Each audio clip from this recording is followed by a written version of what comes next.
এই ভিডিওতে আপনাদেরকে দেখাবো কিভাবে আপনারা কাস্টমার ডিউ রিসিভ করবেন। তো চলুন দেখে নেওয়া যাক। এটার জন্য আপনারা ফার্স্টে একটি আউটলাইন সিলেক্ট করে সেটিতে এন্টার করবেন। তারপরে একটি কাস্টমারের কাছে কিছু একটা প্রোডাক্ট আমরা সেল করি।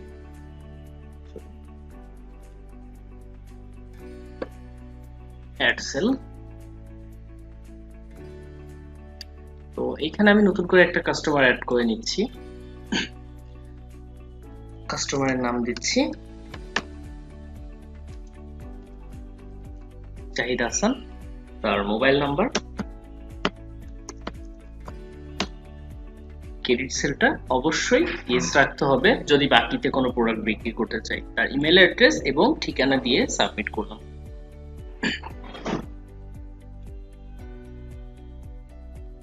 তো জাহিদ হাসানটা আমাদের এখানে অ্যাড হয়ে গেছে। তার কাছে আমি বিক্রি করছি স্যামসাং গ্যালাক্সি ট্যাব একটি।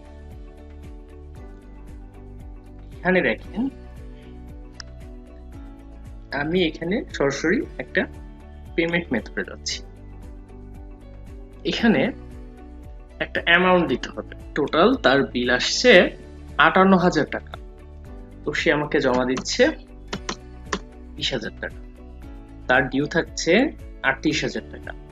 এটার একটা ডিউ পেমেন্ট ডেট ঠিক করে নিলাম যে সে আমাকে এই ডেটে টাকাটা দিবে ২৯ তারিখ।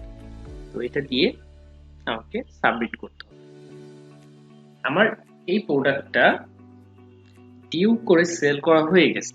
কাস্টমারটা আমার কাছে ডিউ রাখছে, তার ডিউ অ্যামাউন্ট ৩৮,০০০ টাকা। তো চলুন এবার আমরা দেখি যে এই ডিউ অ্যামাউন্টে কিভাবে আমরা জমা নেব। তো এটার জন্য আমরা ক্লিক করে কাস্টমার ডিউ রিসিভে ক্লিক করব। তারপর অ্যাড কাস্টমার ডিউ রিসিভ। এখানে আমি কাস্টমারের নামটা লিখব যার কাছে আমি ডিউ দিচ্ছি, জাহিদ হাসান। তো দেখেন তার ৩৮,০০০ টাকা ডিউ এখানে দেখাচ্ছে। সে যদি এখন চায় আমাকে ৩৮,০০০ টাকা জমা দিবে, জাস্ট এই অ্যামাউন্টটা দিয়ে এখানে নোট চাইলে দিতে পারি, দেন আমাকে সাবমিট করতে হবে। এই যে জাহিদ হাসান অ্যামাউন্ট ৩৮,০০০ টাকা, এটা জমা হয়ে গেছে। তো চলুন এবার আমরা এই কাস্টমারের যে প্যানেলটা আছে সেটা দেখি। এখানে দেখেন এই জাহিদ হাসান কাস্টমারটা আমাদের কাছে কত টাকার প্রোডাক্ট নিয়েছে।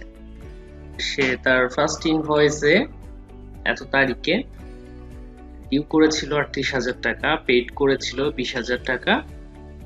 তো তার গ্র্যান্ড টোটাল ছিল ৫৮,০০০ টাকা।